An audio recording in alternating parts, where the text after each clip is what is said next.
साथियों नमस्कार, मैं अवनीश सिंह टारगेट विथ अवनीश पर आप लोगों का फिर से बहुत बहुत स्वागत करते हैं। साथियों आज 23 तारीख है, कल आप लोगों का 24 तारीख को पेपर है और मेरी बहुत बहुत शुभकामनाएं हैं कि आपका पेपर बहुत अच्छा हो।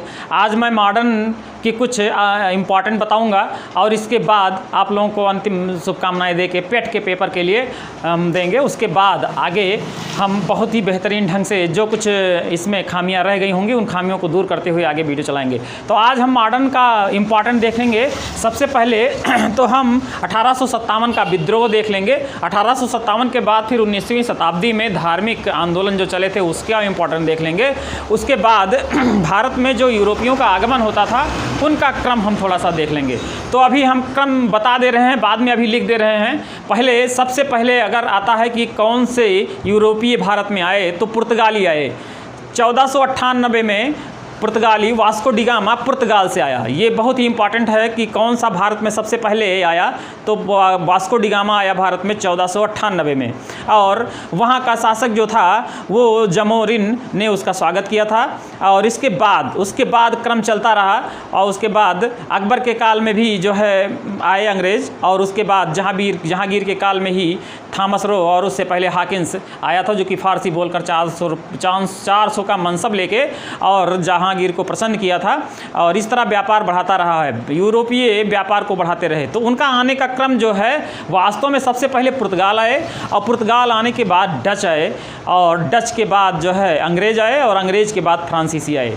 तो अगर हम याद करने का थोड़ा सा कोड बनाएं तो इसको हम इस तरह पुर्तगाल, पी से पुर्तगाल, डी से डच, पी डी, ए से अंग्रेज़ ए और उसके बाद एफ यानी पी डी ए एफ हम याद कर लें। पी डी ए एफ यही क्रम कल आ सकता है एग्जाम में, यानी कि पुर्तगाल, डच, अंग्रेज़ और बाद में फ्रांसीसी। सबसे बाद में फ्रांसीसी आए और सबसे पहले पुर्तगाली आए। बीच में दूसरे नंबर पे डच आए और तीसरे नंबर पर अंग्रेज आए। अंग्रेज़ों ने सबको हरा दिया, यानी बेदारा के युद्ध में और वांडीवास के युद्ध में। बेदारा के युद्ध में उन्होंने डचों को परास्त कर दिया और वांडीवास के युद्ध में उन्होंने फ्रांसीसियों को परास्त कर भारत में अपना कब्जा जमा लिया। उसके बाद हम जानते हैं कि प्लासी के युद्ध में 57 में और फिर बक्सर के युद्ध में 64 में पूरी तरीके से ये अंग्रेज हेक्टर मुनरो के उसमें बक्सर का युद्ध होता है और कलायू के साथ जो है बंगाल के शासक और कलायू के बीच में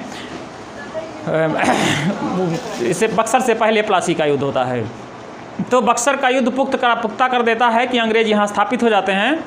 उसके बाद धीरे धीरे वहाँ बंगाल में राजस्व व्यवस्था लॉर्ड कॉर्नवालिस द्वारा व्यवस्था अस्थाई बंदोबस्त चलाया जाता है। अस्थाई बंदोबस्त 3 व्यवस्था भारत में राजस्व की थी, अस्थाई बंदोबस्त और महालवाड़ी प्रथा और रैयतवाड़ी प्रथा। अस्थाई बंदोबस्त बंगाल बिहार उड़ीसा में चलता है, जबकि महालवाड़ी प्रथा मध्य प्रांत में चलता है और रैयतवाड़ी साउथ महाराष्ट्र के उधर मद्रास और इस तरीके से एरिया में साउथ में रैयतवाड़ी प्रथा चलती है। अभी हम बहुत तेज़ी से चलेंगे क्योंकि हमको सारा अभी मैराथन लेके सारा जो है कुछ हम डाटा भी देंगे।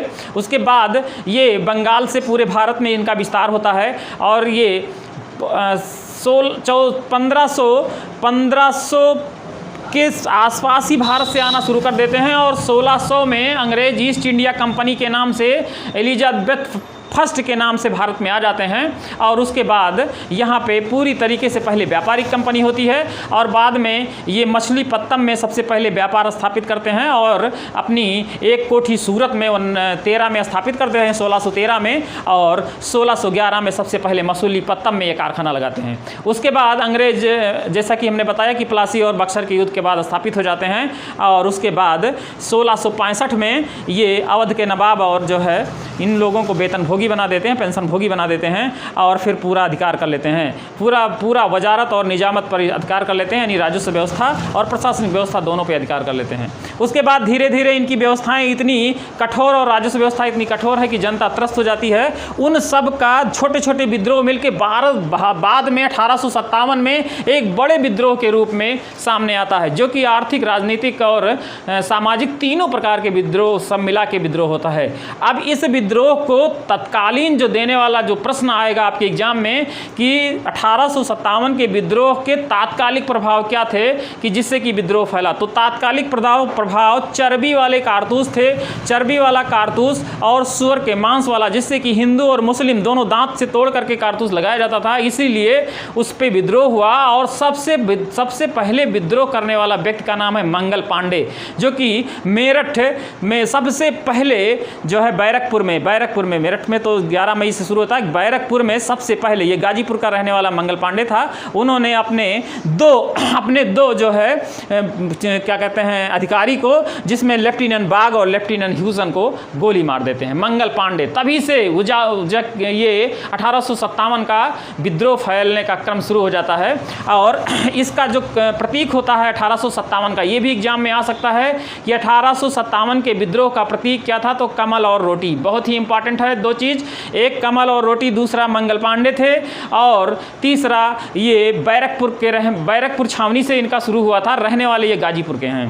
फिर विद्रोह का प्रसार कहाँ कहाँ हुआ, सबसे पहले 10 मई 1857 को जो है मेरठ में इसका जो है शुरू होता है, BCNI छावनी में। और इसका जो है हम देख लेते हैं क्रम, कौन कहाँ कहाँ क्या क्या किसने किसने विद्रोह किया। सबसे पहले दिल्ली का विद्रोह जो करते हैं वो बहादुर शाह करते हैं, दिल्ली का विद्रोह बहादुर शाह और जफर खां में होता है 11 मई 57 को, और इसको दबाता है निकलसन और हडसन, ये दोनों विद्रोह को दबा देते हैं। ये विद्रोह में असफलता का कारण ही यही था कि अलग अलग दिन विद्रोह का होना।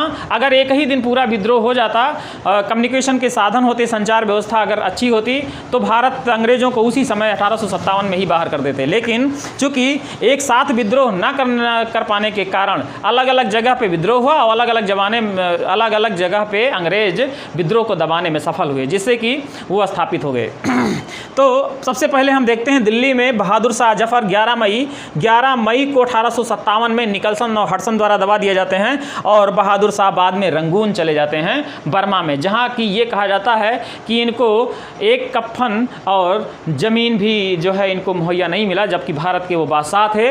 और उसके बाद कानपुर में नाना साहब और तात्या टोपे ने 5 जून 57 को इनका जो विद्रोह दबाया था, यानी विद्रोह को कुचलने वाला जो व्यक्ति था, इनको विद्रोह मतलब जीत गया था इनसे, कॉलिन कैंपबेल था। और फिर लखनऊ में बेगम हजरत महल, ये ब्रिटिश कादिर के उसमें बेगम हजरत महल ने ब्रिटिश कादिर को बैठाया था उस पर, और उनको जो है उनकी की जगह पे युद्ध करके और युद्ध किया इन्होंने, कैंपबेल ने इनको भी जो है हराया, बेगम हजरत महल को। और बेगम हजरत महल बाद में चली गई थी ग्वालियर और झांसी, तो झांसी ग्वालियर रानी लक्ष्मीबाई और तात्या टोपे ने झांसी, बहुत इंपॉर्टेंट है, अगर आएगा एग्जाम में तो यही झांसी एग्जाम में आने के ज़्यादा चांसेज हैं, झांसी वाला ज़्यादा चांसेज है। और ये रानी लक्ष्मीबाई, ये आता है कि इसको किसने दबाया था, तो जनरल ह्यूरोज ने दबाया था। एक कमेंट है जनरल ह्यूरोज का रानी लक्ष्मीबाई के संबंध में, कहा था कि अगर पूरे भारत में अगर कोई मर्द है, कोई लड़ने वाला सही मर्द है, तो वो झांसी रानी बाई है। इसीलिए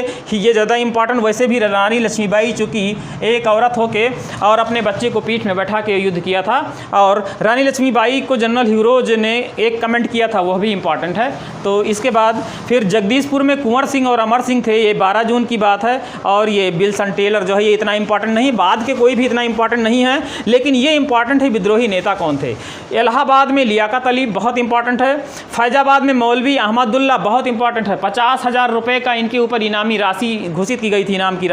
उसके बाद बरेली में खान बहादुर खान और असम में मनी राम दत्त, तो ये बहुत इंपॉर्टेंट है। इसके बाद एक चीज़ और इन सब में इंपॉर्टेंट है कि हमको ये जानना है कि तात्या टोपे को पांडुरंग महामात्य कहा जाता था। तात्या टोपे को पांडुरंग महामात्य कहा जाता था। ऐसे याद कर लें कि पांडुरंग टोपी लगाते थे तो तात्या टोपे हो गए, या टोपे पांडुरंग, किसी तरीके से याद करना। ये एग्जाम में आने के दोनों बहुत चांसेज हैं। और नाना साहब को धुंधु पंत या धोधू पंत, नाना धोधू को याद करें या धोधू नाना कुछ कह के इसको याद करें, धोधू पंत, यानी कि नाना साहब को धोधू पंत और और उनको क्या कहते हैं, तात्या टोपे को रामचंद्र पांडुरंग कहा जाता था। ये दोनों इंपॉर्टेंट बहुत फैक्ट है। फिर से हम रिपीट करते हैं, तात्या टोपे को रामचंद्र पांडुरंग कहा जाता था। और इसके बाद नाना साहब को धोधू पंत या धुंधु पंत कहा जाता था।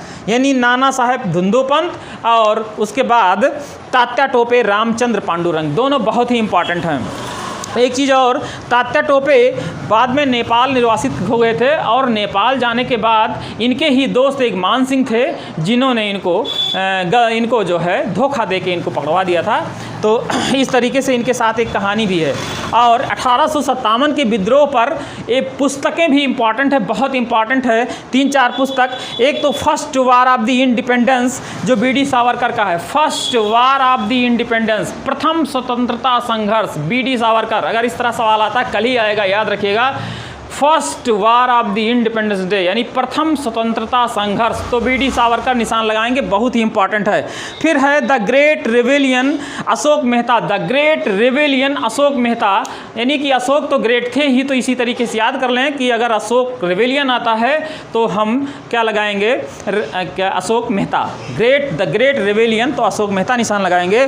फिर है scope immunity and the revolt of 1857, इसको मजूमदार ने कहा था। मजूमदार ने ये भी शब्द कहा था, ना तो पहला ना तो अंतिम, ना अगर शब्द लगता है एग्जाम में कल अगर इस तरह शब्द आता है कि ना तो ये प्रथम है, ना तो अंतिम है, ना तो राष्ट्रीय है, तो हम आंख बंद करके मजूमदार निशान लगाएंगे। ये कल ही की बात है, कल ही ये पेपर आएगा। बीडी सावरकर या मजूमदार की पुस्तक आनी ही आनी है। बीडी सावरकर फर्स्ट वार, प्रथम स्वतंत्रता संघर्ष, बीडी सावरकर निशान लगाएंगे। अगर यह प्रश्न आता है कि ना तो प्रथम ना तो अंतिम ना तो राष्ट्रीय ना तो इस तरीके से ना करके अगर प्रश्न आता है तो मजूमदार हम निशान लगाएंगे।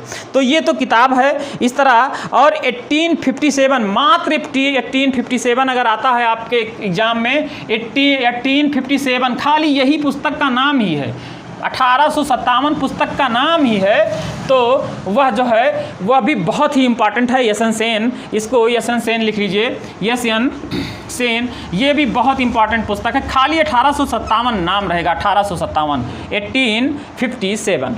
तो ये तो किताब हुआ 1857 के मुख्य बिंदु। फिर हम थोड़ा सा 19वीं शताब्दी के सामाजिक और राजनीतिक जो है हम उसमें चले जाएं जागरण में। तो सबसे पहले राजा राम मोहन राय ब्रह्म समाज की स्थापना की थी, बहुत इंपॉर्टेंट है। राजा राम मोहन राय ने ब्रह्म समाज की स्थापना की थी 28 अगस्त 1928 को। राजा राम मोहन राय 20 अगस्त 1828 को ब्रह्म समाज की स्थापना की थी। और फिर राजा राम मोहन राय ने ही आत्मीय सभा की स्थापना की थी।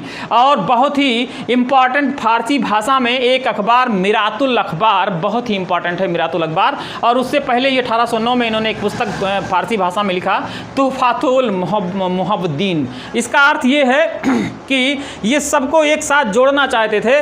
और जो ये मिरातुल अखबार है इन्हीं की पोथी की जो रातों रात बदल दी गई थी। हालांकि ये खाली इतना ही आएगा पेट के एग्जाम में कि मिरातुल अखबार किसका है, तो राजा राम मोहन राय का।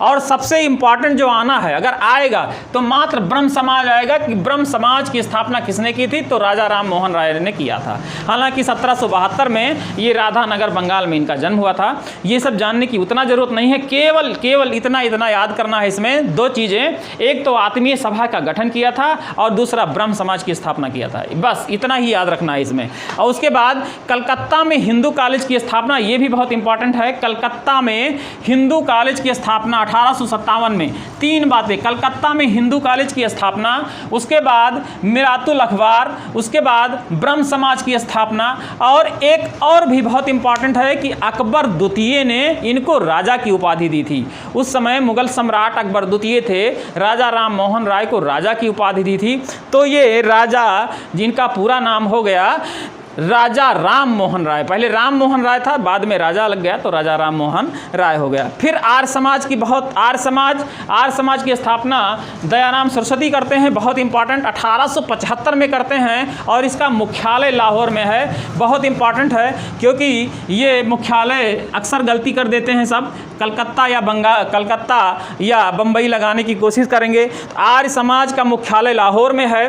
बचपन का नाम इनका मूल शंकर था, बहुत इंपॉर्टेंट है बचपन का नाम, ये भी एग्जाम में बहुत बार आ चुका है। आर्य समाज की स्थापना दयाराम सरस्वती करते हैं, ये भी एग्जाम में कल आएगा, कल के एग्जाम में ये बिल्कुल आएगा। इनका नाम बचपन का नाम मूल शंकर है। इन्होंने आर्य समाज की स्थापना की थी। उसके बाद एक नारा दिया था इन्होंने, वेदों की ओर लौटो, बहुत इंपॉर्टेंट है। गो बैक टू वेदास, बहुत इंपॉर्टेंट नारा है ये, वेदों की ओर लौटो, ये भी बहुत इंपॉर्टेंट है। फिर इन्होंने एक पुस्तक किया था दयाचंद ने, झूठे धर्मों का खंडन करने के लिए। बहुत सारे धर्म ऐसे थे उस समय जो कि मतलब अपने अपने धर्म का प्रचार प्रसार झूठे तरीके से करते थे, तो उनका खंडन करने के लिए इन्होंने एक पाखंड खंडनी पताका जो है पुस्तक निकाली और उसको जो है इन्होंने लिखा, और उस पर जो है ये भी बहुत इंपॉर्टेंट है। लेकिन उससे भी ज़्यादा इंपॉर्टेंट अगला है कि वैलेंटाइन चिरोल ने अपनी पुस्तक में, इनकी पुस्तक का नाम है इंडियन अनरेस्ट। बहुत इंपॉर्टेंट, कभी कभी यही पूछा जाता है कि इंडियन अनरेस्ट किसकी पुस्तक है, तो वैलेंटाइन चिरोल का है। और इन्होंने आर्य समाज को कहा था कि भारतीय अशांति का दूत या भारतीय अशांति का जन्मदाता। व्यक्ति के रूप में अगर प्रश्न आएगा तो तिलक हो जाएंगे, तिलक निशान लगाएंगे। अगर संस्था के रूप में आएगा तो आर्य समाज का निशान लगाएंगे। ध्यान रखना, वैलेंटाइन चिरोल ने आर्य समाज को कहा था भारतीय अशांति के जन्मदाता। लेकिन अगर संस्था नहीं व्यक्ति के रूप में आएगा तो ये तिलक महोदय थे जिनको भारतीय अशांति का जन्मदाता कहा गया। उसके बाद फिर प्रार्थना समाज महाराष्ट्र में गठित हुआ था, महादेव रानडे ने किया था। उसके बाद अखिल भारतीय दलित वर्ग बीडी सावरकर ने किया था।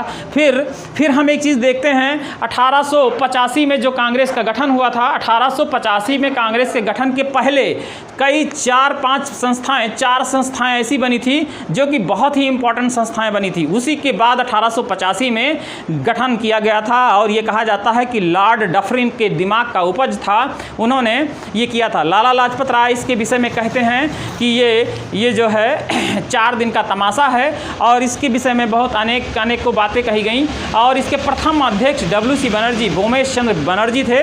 तो सबसे पहले तो हम ये देख लेते हैं कि जो बना भारतीय राष्ट्रीय कांग्रेस बना वो कैसे बना, यानी कि इससे पहले क्या संस्थाएं बनी और उसके बाद भारतीय राष्ट्रीय कांग्रेस बना। सबसे पहले जो बना वो 1838 में कलकत्ता में लैंड होल्डर सोसाइटी, प्रथम राजनीतिक सोसाइटी वो कहा जाए संस्था, प्रथम राजनीतिक संस्था लैंड होल्डर सोसाइटी, प्रथम राजनीतिक संस्था, भारत में प्रथम राजनीतिक संस्था लैंड होल्डर सोसाइटी। उसी के बाद इसी क्रम में आगे हम चलते देखते हैं, और ये बनाया था द्वारकानाथ टैगोर ने। और उसी क्रम में हम देखते हैं 1843 में बंगाल में ब्रिटिश सोसाइटी आप कलकत्ता बनाया गया था, जो कि ये भी द्वारकानाथ टैगोर द्वारा बनाया गया था। फिर उसके बाद 28 अक्टूबर 1851 को ब्रिटिश इंडियन एसोसिएशन बनाया गया था। इसमें राजेंद्र लाल मित्र, राधाकांत देव और देवेंद्र नाथ टैगोर, ये 3 लोग व्यक्ति थे।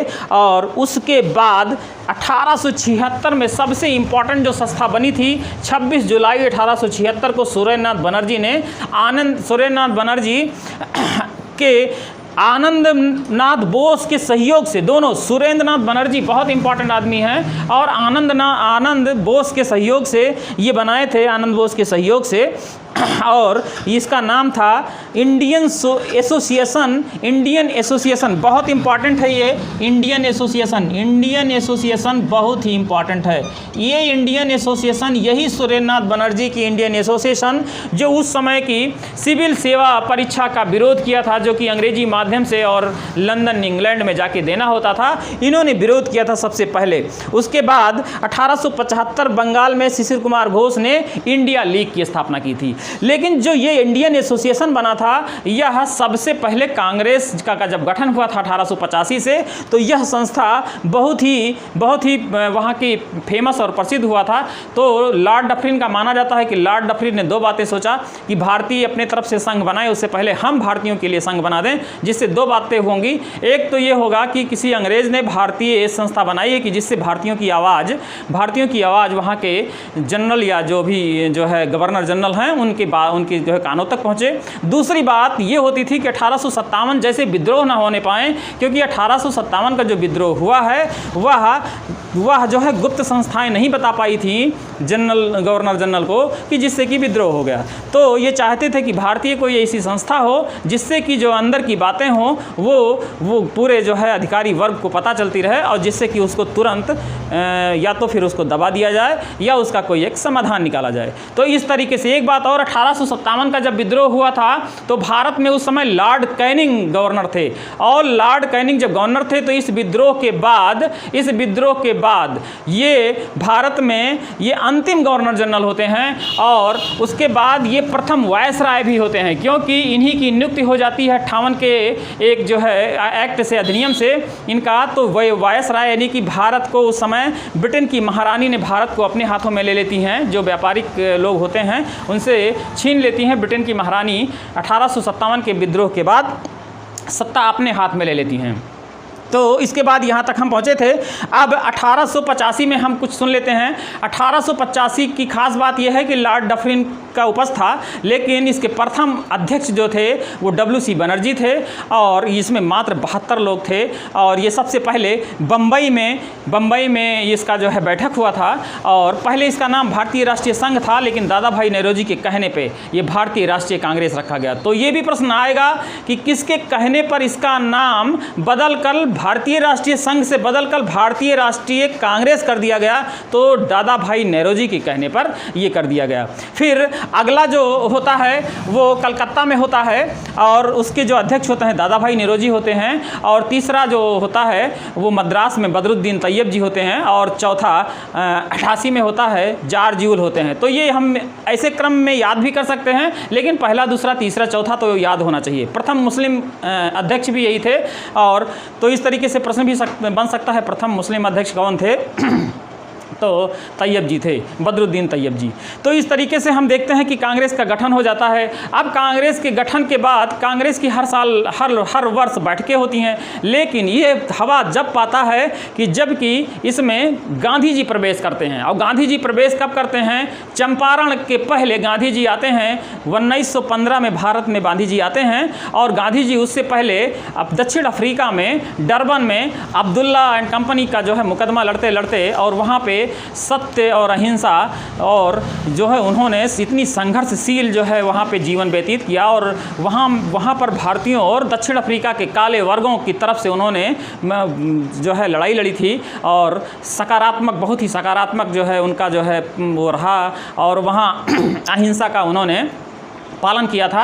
और वहाँ रह के बहुत सारी किताबों का भी उन्होंने अध्ययन किया, और किताबों के अध्ययन के साथ साथ उन्होंने बहुत सारी किताबें वहाँ से निकाली भी। उसके बाद जब ये 15 में आते हैं तो सबसे पहले ये पूरे भारत का भ्रमण करते हैं, और इनके गुरु होते हैं, इनके जो राजनीतिक गुरु वो गोखले जी होते हैं। तो गोखले के कहने से और अपने विचार से ये पूरे भारत का भ्रमण करते हैं, और भ्रमण करने का मुख्य उद्देश्य ये होता है कि भारतीय कितना अवेयर हैं, कितना जागरूक हैं, और क्या परेशानी है, और कौन हमारा साथ दे सकता है, कौन साथ नहीं दे सकता है, कितने दिनों में आज़ादी मिल सकती है, कैसे मिल सकती है। पूरे भारत का इन्होंने भ्रमण किया। उसके बाद चंपारण के आंदोलन में सबसे पहले 1917 में चंपारण का जो है आंदोलन में रामचंद्र शुक्ल ने इनको आमंत्रित किया, और चंपारण के आंदोलन में ये महत्वपूर्ण भूमिका निभाते हैं। और चंपारण के आंदोलन 3/20 खेती पर नील का उगाना कंपलसरी होता है, तो ये इसको ख़त्म कराते हैं। फिर उसके बाद ये खेड़ा का आंदोलन में भी जाते हैं, और अहमदाबाद मिल आंदोलन में अहमदाबाद में प्लेग फैल जाता है, और प्लेग के बाद जो बोनस दिया जाता है, तो बाद में बोनस 20% ही देने के लिए वहाँ की कंपनी के मालिक तैयार होते हैं। तो उसको 35% करवाने के लिए गांधी जी अनशन करते हैं। तो उस अनशन से क्या है, गांधी जी 35% को प्राप्त मतलब दिलवाते हैं वहाँ के मजदूरों को। फिर खेड़ा का आंदोलन होता है, वो टैक्सेशन को लेके है, क्योंकि वहाँ पे अकाल जैसी स्थिति हो गई थी और कृषि सही नहीं हुआ था, तो उन्होंने टैक्सेशन को भी कम कराया था। तो इसके बाद गांधी जी प्रवेश करते हैं, और 24 में गांधी जी जो है वो बेलगांव के अध्यक्ष भी बनते हैं। गांधी जी का प्रभाव बहुत ही अच्छा रहता है। इसी 24 के बाद समाजवाद का भी प्रभाव आने लगता है, क्योंकि रूस में इसी समय रूस में साम्यवादी और समाजवादी जो है व्यवस्थाएं होती हैं। चीन में भी इस तरह व्यवस्थाएं होती हैं, तो भारत में भी समाजवाद का उदय होने लगता है। और इस क्रम में हम थोड़ा देखते हैं कि जिसमें सुभाष चंद्र बोस और जवाहरलाल नेहरू का भी थोड़ा सा उदय होता है। हालांकि जवाहरलाल नेहरू गांधी जी के बहुत प्रिय शिष्य और बहुत ही प्रिय होते हैं। तो इस तरह धीरे धीरे देखते हैं, और फिर धीरे धीरे हम देखते हैं सुभाष चंद्र बोस त्रिपुरी और हरिपुरा में अध्यक्ष बनते हैं, जो कि एक बार तो 39 में कांग्रेस की तरफ से गांधी जी ने पत्ताभी सीतारामैया को खड़ा करते हैं और सुभाष चंद्र बोस हरा देते हैं उनको। तो गांधी जी इसको अपनी हार मानते हुए पद से अपने इस्तीफा दे देते हैं, लेकिन फिर उसके बाद सुभाष चंद्र बोस चले जाते हैं और वो राजेंद्र प्रसाद को दोबारा अध्यक्ष बनाया जाता है। इस बीच गांधी जी उसके बाद 1919 में गांधी जी एक बहुत बड़ा आंदोलन चलाते हैं, जो कि हम इतिहास में असहयोग आंदोलन के नाम से जानते हैं। इस आंदोलन के पीछे दो बातें थी। एक तो 19 में चेम्सफोर्ड के सुधार और 19 में ही रौलट एक्ट का आना। रौलट एक्ट यह एक्ट था कि बिना भारतीय को पूर्व सूचना दिए उनको किसी भी आधार पर गिरफ्तार करके और उनको जेल में डाला जा सकता था। तो ये रौलट एक्ट के विरोध में यहाँ पे जलियांवाला बाग कांड जो होता है जनरल डायर द्वारा, उसके भी विरोध में फिर चेम्सफोर्ड के जो सुधार हुए थे वो ऐसे सुधार हुए थे जो भारतीयों को जो सुधार लायक नहीं, मतलब लग नहीं रहा था कि इसमें सुधार भी कोई किया गया है। और इसलिए इन्होंने कहा, इससे पहले गांधी जी सहयोगात्मक रवैया अपनाते थे अंग्रेज़ों का, लेकिन 1919 के बाद 1920 में ये असहयोग का रवैया अपनाने लगे। क्योंकि अच्छा एक चीज़ और होता है, इस बीच प्रथम विश्व युद्ध के दौरान अंग्रेज़ों ने टर्की से ये कहा था, क्योंकि टर्की जर्मनी का साथ दे रहा था और अंग्रेज़ों ने, हालांकि भारत के अंग्रेज़ों ने ये कहा था अधिकारी कि बाद में युद्ध जीतने के बाद टर्की को कोई परेशान नहीं किया जाएगा, लेकिन बाद में टर्की को परेशान किया जाता था, जिससे भारतीय मुस्लिम भी नाराज़ थे। तो भारतीय मुस्लिम में जो अब्दुल्ला बंधु अली बद्दू थे, शौकत अली और ये दोनों भाई थे, इनके कहने पे और गांधी जी खुद अंग्रेज़ों का भी, मुसलमानों का भी साथ ले लेते हैं और युवाओं से ये कहते हैं कि हम 1 साल के अंदर आप लोगों को हम स्वाधीनता और या डोमेनियन का दर्जा प्राप्त कराएंगे। तो ये चीज़ गांधी असहयोग आंदोलन करते हैं। और असहयोग में क्या असहयोग किया जाता है, कोई भी वकील वकालत नहीं करेगा, कोई भी टीचर पढ़ाएगा नहीं, कोई लड़का स्कूल नहीं जाएगा, विदेशी सामानों का भी जो है बहिष्कार करेंगे, मदिरा पान या आज सभी चीज़ों का जो भी विदेशी चीज़ें होंगी सबका जो है करेंगे। सबसे पहले केसरी हिंद का गांधी जी ने केसरी हिंद का जो है वो क्या कहते हैं उपाधि वापस की थी। उसके बाद गांधी जी ये चौरी चौरा का कांड हो जाता है 5 फरवरी 1922 को चौरी चौरा का कांड हो जाता है, जिसमें 22 पुलिसकर्मी को जेल के अंदर जला दिया जाता है। तो गांधी जी इस घटना के बाद असहयोग आंदोलन वापस ले लेते हैं और इसके बाद फिर थोड़ा सा धीमी गति हो जाती है। हालांकि बहुत सारे लोग इस पे नाराज़ भी हो जाते हैं, कमेंट सुभाष चंद्र बोस भी इस पे कमेंट करते हैं, लाला लाजपत राय भी बहुत कमेंट करते हैं, जो और भी अग्रणी नेता थे इस पर नाराज़ होते हैं। लेकिन बाद में फिर इसी के बाद असहयोग आंदोलन के बाद सविनय अवज्ञा आंदोलन होता है। सविनय अवज्ञा आंदोलन जो 1930 में होता है, गांधी जी उसको नमक तोड़ो आंदोलन, नमक तोड़ते हैं। नमक तोड़ो आंदोलन का मतलब ये है कि नमक पर जो टैक्स लगता है, कर लगता है, वह कर ना देने की बात करते हैं। और किसी भी सविनय अवज्ञा यानी विनय सहित अवज्ञा नहीं, मतलब बात को ना मानना, मतलब वो अवज्ञा हुआ तो कैसी अवज्ञा, विनय मतलब सविनय सहित अवज्ञा करते हैं कि हम आपका कोई भी काम नहीं कर पाएंगे। कोई भी कार्य करने में टैक्स ना देना, यानी कि कहते हैं किसी चीज़ का अगर हम टैक्स नहीं दे देंगे तो राजस्व की उगाही नहीं होगी, और अगर राजस्व की उगाही नहीं होगी तो प्रशासन नहीं चल पाएगा। तो यह चीज़ सबने अवज्ञा आंदोलन शुरू करते हैं और सबने अवज्ञा आंदोलन के बाद फिर एक लंदन में बैठकें होती हैं, 3 लगातार बैठकें होती हैं लंदन में, जिसमें भीमराव अंबेडकर तीनों बैठकों में जाते हैं और गांधी जी दूसरे बैठक में जाते हैं।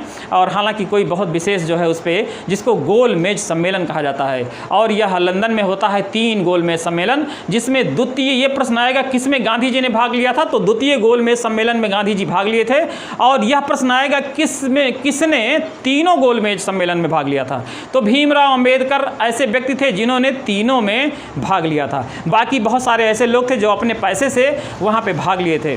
तो इस तरीके से सेंट मोरिस ने गांधी जी को कहा था कि सेंट पैलेस की सीढ़ियाँ चढ़ते हुए अर्धनंगा फ़कीर, ऐसी बातें कहा था। और नंगा फ़कीर चर्चिल ने भी गांधी जी को कहा था। इस तरह की बातें हुई। फिर 1940 में गांधी जी द्वारा वैयक्तिक सत्याग्रह चलाया गया। वैयक्तिक सत्याग्रह में विनोबा भावे सबसे पहले सत्याग्रही होते हैं और जवाहरलाल नेहरू दूसरे सत्याग्रही होते हैं। ये भी बहुत ही इंपॉर्टेंट है कि ये 1940 में चलता है व्यक्तिक सत्याग्रह और उससे पहले अगस्त प्रस्ताव आता है।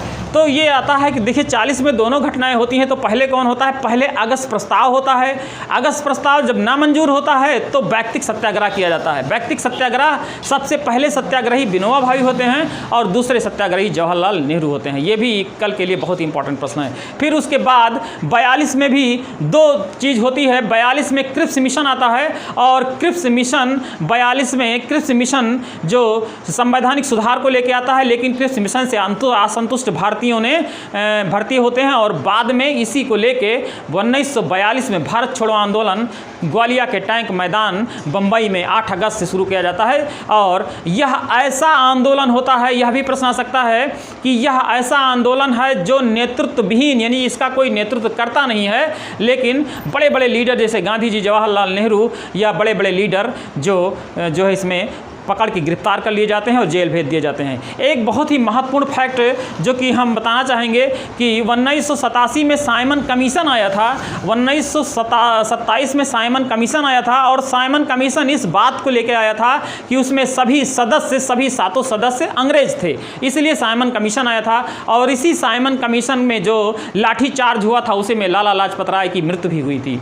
तो यह बहुत ही महत्वपूर्ण फैक्ट था। उसके बाद 1942 में फिर हम आते हैं। 1942 में हमने कहा कि जो 1942 में भारत छोड़ो आंदोलन होता है, 1942 में भारत छोड़ो आंदोलन में ये होता है कि इसमें गांधी जी आदि बड़े नेता गिरफ्तार हो जाते हैं और ये नेतृत्व विहीन जो है वो होता है। उसके बाद गांधी जी के बाद फिर 1944 में शिमला समझौता और 1946 में कैबिनेट मिशन आता है। और 1946 में जो कैबिनेट मिशन आता है वह इस बात के लिए आता है कि भारत में कैसे कैबिनेट बनाई जाएगी और वहीं से भारतीय आज़ादी के जो है वो मिल जाते हैं। और 3 जून को माउंटबेटन